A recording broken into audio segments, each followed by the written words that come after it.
ton of questions lately on how to pleat by hand. There are a couple ways you can do this, and I have got a couple of videos.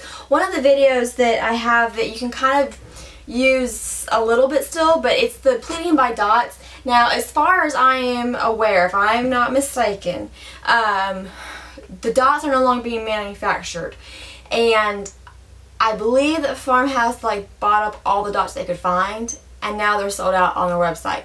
So unless you have another source that I'm not aware of, which may be, and I would love to hear from it, comment down below, that would help everybody. But as far as I am aware, all the dots are gone, okay? So how do you make your own dots? Well, I'm going to just give you the measurements, because if they're no longer being manufactured and you can't get them, then I don't feel bad giving the dimensions out. Plus, the dimensions are based off of Smocking pleater anyways, so they copied a Smocking pleater anyways. So here we go, okay? The dots. So each full row is separated by 3/8 of an inch, and then the columns are separated about 1/4 inch. Now that matches up pretty much the same on a Smocking pleater. Like I said, they're based off the same dimensions. So each whole row is a 3/8 of an inch, and then if you move over to the half spaces, it's 3/16, which is, you know, half of 3/8.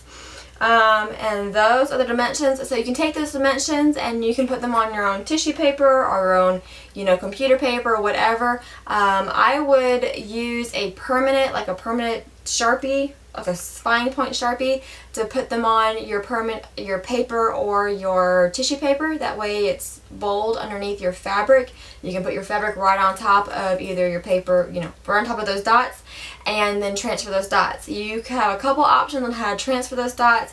You can use that friction heat activated pen. I love this pen. I know that it comes back in cold weather. I did a whole video on that, so take that with a grain of salt. You can get rid of that though, and I discussed that in that video. I addressed that in the video.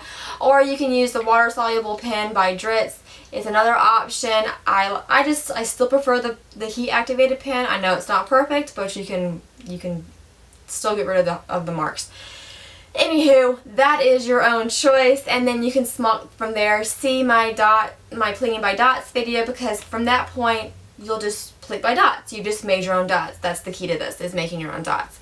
If you rather not make your own dots, I will have a template that you can download from my website. It'll be like $1 or $2 that you can just download from my website.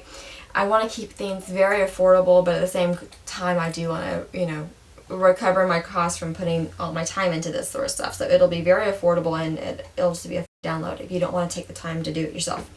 So I hope this video was helpful. If you have any questions, please leave them in the comments below, and I will do my best to answer them. And as always, we appreciate y'all for watching, and we hope to catch y'all next time.